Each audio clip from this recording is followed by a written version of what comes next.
Tu me croiras sûrement pas, mais il y a un logiciel qui tourne en arrière-plan dans ton cerveau, là maintenant tout de suite. Et ce logiciel, il dicte 99% de ta vie. Il décide combien d'argent tu gagnes, il décide si les gens te respectent, il décide si tu finiras seul ou entouré.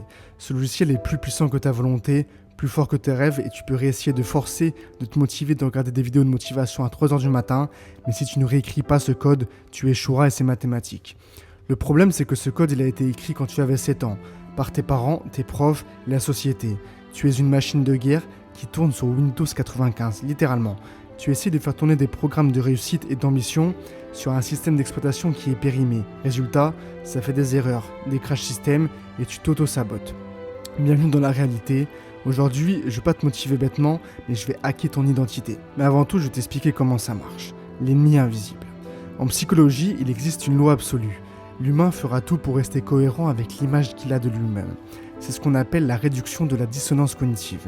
Si tu te vois comme quelqu'un de timide et qu'on te force à être charismatique, ton cerveau lance une alerte rouge. Panique, anxiété, mais pourquoi ? Pas parce que tu n'en es pas capable, mais parce que c'est une violation du code. Ton identité crie « Alerte, attention, ce n'est pas nous ». Regarde les gagnants du loto. Des millions tombent sur leur compte, 2 ans plus tard, ils sont souvent ruinés. Souvent plus pauvres qu'avant même. Pourquoi ? Parce qu'ils avaient une identité de pauvres. Leur thermostat financier était réglé sur 1 500 € par mois. Quand la température monte trop vite, le thermostat fait tout sauter pour revenir à la normale. Ils ont détruit leur fortune inconsciemment pour retrouver leur zone de confort, la galère.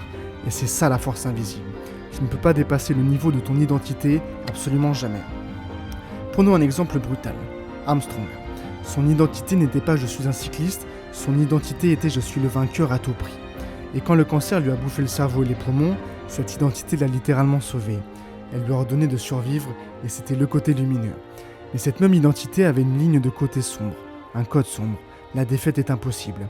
Alors il a triché, il a menti, il a détruit des vies pour protéger son secret. Non pas pour l'argent, mais pour protéger son ego. Son identité ne tolérait pas être second. Maintenant, regarde-toi. Quelle est la phrase qui tourne en boucle dans ta tête ? Ça peut être « je suis nul en maths »,« je sais pas parler aux filles » ou « je suis le mec sympa que tout le monde utilise ». Tant que tu te répètes ça, tu te construis une prison mentale. Et devine quoi ? Tu es à la fois le prisonnier et le gardien qui tient les clés. Le plus fragile, c'est que tu es loyal envers une version de toi qui n'existe plus.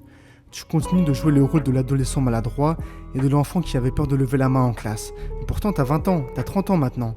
Mais ton système d'exploitation date encore de l'époque où t'avais peur du noir. C'est ce qu'on appelle littéralement en PNL, programmation neurolinguistique, une croyance limitante ancrée. Alors pose-toi la question qui tue et qui fait mal. Qui a décidé que j'étais cette personne ? Est-ce que c'est toi qui as décidé ça ? Ou est-ce que c'est une remarque d'un prof en 2012 ou une critique d'un parent fatigué ? Tu protèges ces vieilles identités comme des trésors alors que c'est des choses qui te bouffent la vie. Ton identité, je suis réaliste, tu vas le traduire en j'ai peur d'échouer donc je ne tente rien. Ton identité, je suis un solitaire, va se traduire en j'ai peur d'être rejeté donc je rejette les autres avant. Arrête de te cacher. Mais tu vas me dire, ok, ça c'est sympa, mais comment on change, comment on se reprogramme ? D'abord, on ne change pas.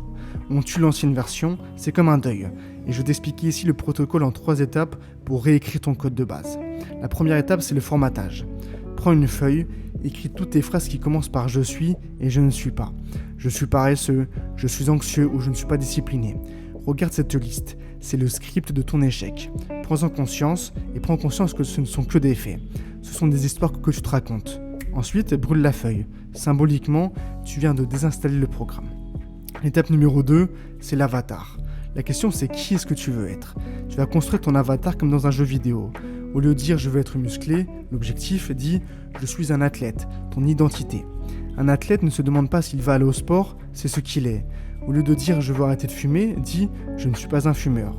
La différence est super subtile mais elle est hyper puissante. Le fumeur qui essaie d'arrêter résiste.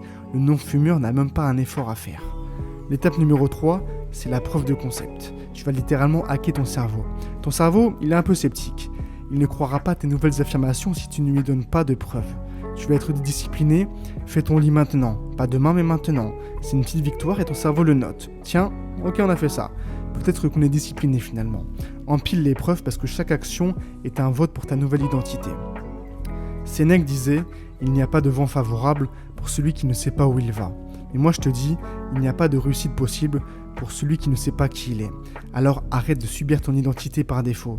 Arrête d'être un PNJ qui est scripté par des traumatismes d'enfance ou des phrases qu'on t'a répétées sans cesse. Prends le clavier, réécris ton code et choisis ton personnage de rêve. Tue l'ancien sans aucune pitié.